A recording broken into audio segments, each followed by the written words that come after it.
যিমানখিনি photo still photo আছে গোটেইখিনি ফেক ফটো। আপোনালোকে আজি মোৰ ঘৰত আহিছে, মই ইয়াত 7-8 বছৰ ধৰি এইটো ঘৰতে আছোঁ।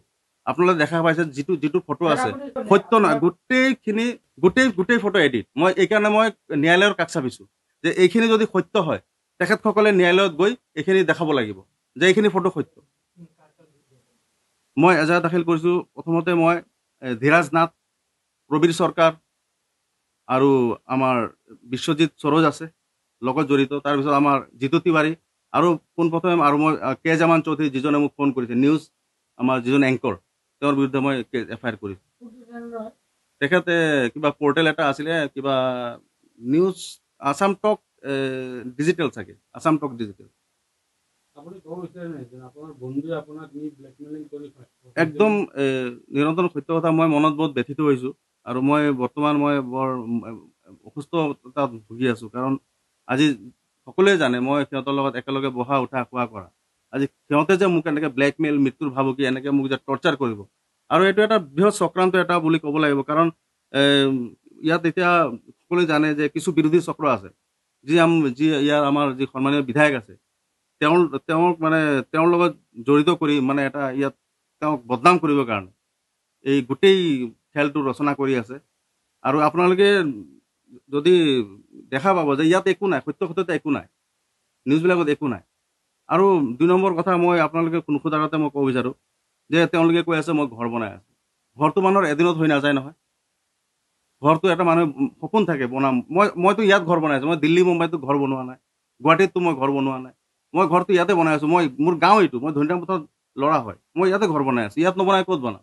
আৰু ঘৰটো মই লাহে লাহে, ঘৰটো এদিনত হৈ নাযায় না, লাহে লাহে বনাই আছোঁ মই ঘৰ। গতিকে মই ভাবোঁ ইনকাম চ'ৰ্চ মই গোটেইখিনি প্ৰথমতে মই কোৰ্টতো মই দাখিল কৰিছোঁ গোটেই। আৰু মোৰ সকলোৱে জানে মোৰ ব্যৱসায় আছে, আৰু মোৰ বিভিন্ন যি মোৰ ইনকাম টেক্সৰ ফাইল আছে, মোৰ GST যি আছে, গোটেইখিনি মই কোৰ্টত জমা দিলোঁ। মোৰ ক'ত কি ইনকাম আছে, গোটেই কি আছে কি নাই, গোটেই আমাৰ আদালতে হেৰি কৰিব, প্ৰশাসনে বিচাৰ কৰিব, আৰু আমাৰ আদালতে বিচাৰ কৰিব ক'ত কি আছে, গোটেইখিনি ওলাই যাব তথ্য। সেইকাৰণে বলি হৈছোঁ, একদম সম্পূৰ্ণভাৱে ব্লেকমেইলৰ বলি হৈ আছোঁ। মোৰ ধন দাবী কৰিছে, হত্যাৰ ভাবুকিলৈকে দিছে। ধন দাবী সময়ত এই গোটেই চক্ৰটো জড়িত আছে। এটা চক্ৰ, ইয়াত বৃহৎ চক্ৰ হয় আছে। মই আজি যিটো বাইট দি আছোঁ আপোনালোকক, যিটো মই কৈ আছোঁ, সিহঁতে অলৰেডি এইটো শুনাৰ পিছত সিহঁতে গম পাই যাব যে মোক ক'ত লৈ ধন দাবী কৰিছে।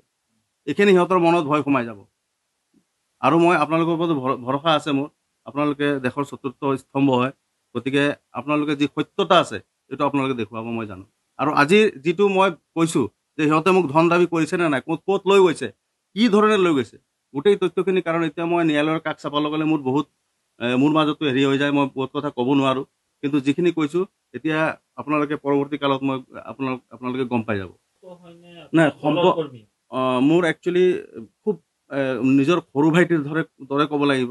একদম নিজৰ, যদি মই সিহঁততকৈ বয়সত বহুত ডাঙৰ, মোৰ ল'ৰা নিচিনাও ক'ব পাৰিব, মোৰ ভতিজা নিচিনাও ক'ব, একেবাৰে মোৰ মৰমৰ মানুহ আছিলে সিহঁত।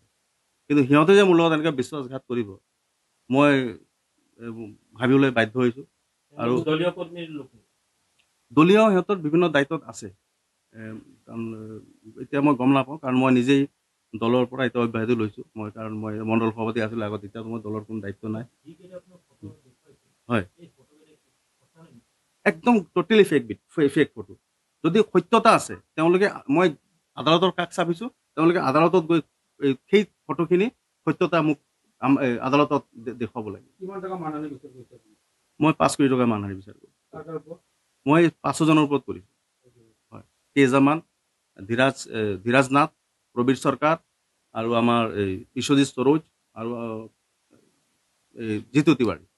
যিহেতু এইকেইজন আপোনাৰ বন্ধু বা কোনো এটা সংগঠন জড়িত হৈ আছে, যদি পৰৱৰ্তী কালত আপোনাৰ লগত কম্প্ৰমাইজ কৰিব বিচাৰে, তেনেহ'লে আপোনাৰ কি হ'ব? নাই, মই কেতিয়াও কম্প্ৰমাইজ নকৰোঁ সিহঁতৰ লগত। কাৰণ সিহঁতে যি মোক মানসিকভাৱে হাৰাশাস্তি কৰিছে, মই কেতিয়াও সিহঁতৰ লগত কম্প্ৰমাইজ কোনো প্ৰশ্নই নুঠে। কাৰণ আজি আপোনালোকে জানে যে মোৰ এটা সংসাৰ আছে, আৰু মোৰ সংসাৰত কোনো নাই। মোৰ ল'ৰা এটা, আৰু মোৰ ঘৰত আপোনালোকে আহি দেখিছে। আৰু গতিকে কেতিয়াও এইটো হ'ব নোৱাৰে এইটো ইয়াত এটা বহুত ডাঙৰ কাৰণ আগন্তুক এইটো মই যিহেতু ৰাজনীতিৰ লগত জড়িত ইয়াত এতিয়া জানে যে মই বিধায়কৰ তাত যাওঁ অহা যোৱা কৰোঁ মই সকলোৱে জানে তেখেতসকলে বহুত আগৰ পৰা আছোঁ চাগে মোক কেনেকৈ লাগিছে এটা বিৰোধী চক্ৰই এই বস্তুটো এটা মানে তেখেতকো মানে যেন এইটো এই বিষয়বস্তুটো বদনাম কৰিবৰ কাৰণে মোক এনেকৈ লাগিছে যে এইটো বিৰোধী পক্ষৰ এটা চক্ৰান্ত কুৰচনা মই থুলমূলকৈ জনাইছোঁ কাৰণ বিষয়টো গোটেইখিনি মোৰ ওপৰত আহিছে আৰু ইমান মই তেখেতৰ তাত যাওঁ কিন্তু মানে ইমানো হেৰি নহয় কিবা কাম থাকিলে মই যাওঁ তাত পৰৱৰ্তী কিন্তু মই তাত ইমান নাযাওঁ আৰু সেইখিনিয়ে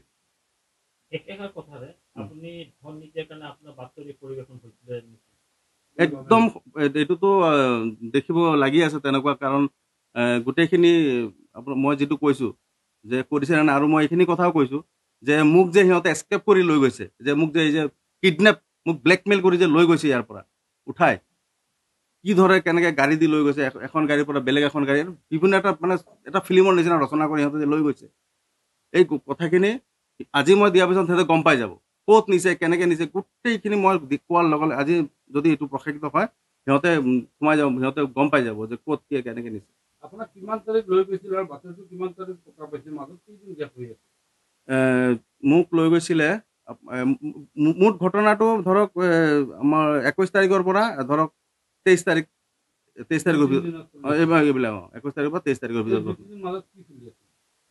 নাই এইবিলাক মোৰ লগত হেৰি চলি আছে এই হেৰি কৰি আছে টকা পইচা ভয় ভাবুকি এইবিলাক চলি আছে মোৰ লগত নাই মইতো দিব নোৱাৰোঁ যিমান টকা বিচাৰিছে সেইটো মই কোনো পধ্যেই দিব নোৱাৰোঁ কাৰণ মোৰ যি বেংক ষ্টেটমেণ্ট আছে কি আছে প্ৰপাৰ্টি আছে গোটেইখিনি মই তথ্য দি দিম আৰু এইবিলাক আজিকালিতো হেৰি অনলাইনত আছে মোৰ কিমান মাটি আছে চাৰ্কুল অফিচাৰ ইয়াত আছে মইতো ইয়াৰ ল'ৰা মইতো গৈ বাহিৰত মাটি নিকিনো আৰু কিনিলেও যদি মোৰ আজিকালিতো চব বেংক লিংক থাকে না মোৰ আধাৰ কাৰ্ডৰ লগত পান কাৰ্ডৰ লিংক থাকে মাৰিলে গোটেই বেংক ডিটেইলছ ওলাই আহিব মই কিমান টকা ইনকাম কৰোঁ কি কৰোঁ নকৰোঁ গোটেই মোৰ ক'ত মাটি আছে ক'ত নাই গোটেইখিনি ওলাই যাব নকৰাৰ কাৰণটো মোক এতিয়া কাৰণ যিহেতু মই আইনৰ আশ্ৰয় লৈছোঁ আদালতৰ আশ্ৰয় লৈছোঁ গতিকে মোক মোৰ বহুত ডাঙৰ এমাউণ্ট বিচাৰিছে যিটো মই এইটো জন্মত দিব নোৱাৰিম মই এইটো আপোনালোকে ক্ষমা কৰিব কাৰণ কিছুমান মই এতিয়া যিহেতু মোৰ যিকোনো খবৰৰ বাবে যোগাযোগ কৰক 7099017330 লগতে 7099017110 নম্বৰত